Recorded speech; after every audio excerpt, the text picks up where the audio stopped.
Gonorrhoea এমন একটা রোগ, যে রোগে শুধুমাত্র পুরুষ নয়, নারীরাও আক্রান্ত হতে পারে। তবে নারীদের ক্ষেত্রে উপসর্গগুলো একটু সহজ এবং মানে অস্পষ্ট থাকে।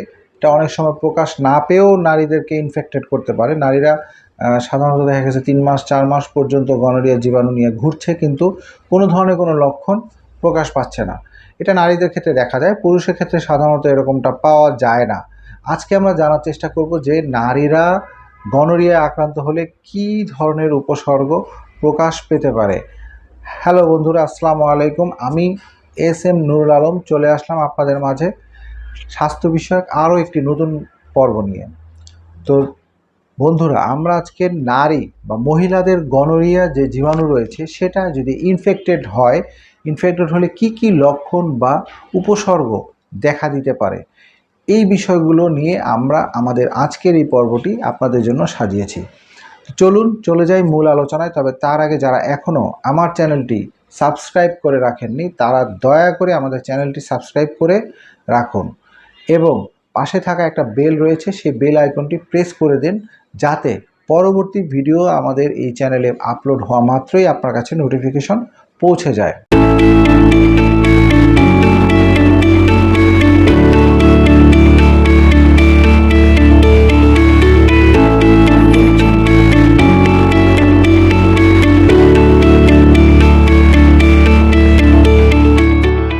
গনোরিয়ার উপসর্গ শুধুমাত্র যে পুরুষদের ক্ষেত্রে প্রকাশ পায় বিষয়টা তা নয়, স্ত্রীর ক্ষেত্রেও গনোরিয়ার লক্ষণগুলো শরীরে প্রকাশ পেতে পারে।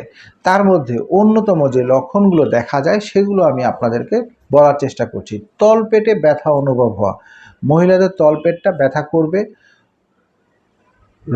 2 রজচক্রের মধ্যবর্তী সময় প্রচুর যোনিস্রাব সহ রক্তপাত হওয়া, অনিয়মিত রজতচক্র সৃষ্টি হওয়া অর্থাৎ অনিয়মিত মাসিক হওয়া, জ্বর বা গায়ে ফুসকুড়ি ওঠা, ফুসকুড়িগুলোর মধ্যে পানিযুক্ত হতে পারে, কষ্টকর যৌন মিলন অর্থাৎ যৌন মিলনের সময় যন্ত্রণা হওয়া, ব্যথা হওয়া, জ্বালাপোড়া করা, কষ্টকর মূত্রত্যাগ, প্রস্রাবের সময় জ্বালাপোড়া করা, ব্যথা করা, পুজ যাওয়া, ক্ষত হওয়া, এই ধরনের প্রস্রাবের রাস্তায় হতে পারে। যৌনাঙ্গ ফুলে যায়, যোনির ওষ্ঠে লাল সহ দগদগে ঘা হতে পারে। যোনিপথে অস্বাভাবিক রস, সাদা রস যেতে পারে, সবুজ রস যেতে পারে, হলুদ রসও নিঃসরণ হতে পারে। বার্থোলিন গ্রন্থির প্রদাহ হয়, ডিম্ববাহী নালীতে প্রদাহ হয়, পায়ুপথে সঙ্গমের ফলে নিজের পায়ুপথ সংক্রামিত হতে পারে। এমনকি যেসব মহিলারা দেখা গেছে যে যৌন গনোরিয়ায় আক্রান্ত পুরুষের লিঙ্গ মুখে নিচ্ছে, সেসব মহিলাদের গলাতেও এই জীবাণু আক্রমণ করতে পারে। গনোরিয়া আক্রান্ত নারী বা পুরুষে উভয়ের দেহে মলাশয় বা স্রাব, মলদ্বারে চুলকানি, ক্ষত ও রক্তপাত, মলত্যাগ, প্রচণ্ড ব্যথা প্রভৃতি উপসর্গ দেখা দেয়। তাছাড়াও গলবিল সংক্রমণ হলে গলা ভাঙার উদ্ভব ঘটতে পারে। এই রোগের জটিলতাগুলো হচ্ছে, গনোরিয়া জীবাণু মহিলাদের জননতন্ত্রে মধ্যে বিচরণ করে ডিম্ববাহী নালীতে প্রতিবন্ধকতা সৃষ্টি করতে পারে এবং আক্রান্ত মহিলাদের বন্ধ্যাত্ব ঘটাতে পারে। আক্রান্ত হলে মহিলারা যৌনপথে বাচ্চার চোখে আক্রান্ত হতে পারে।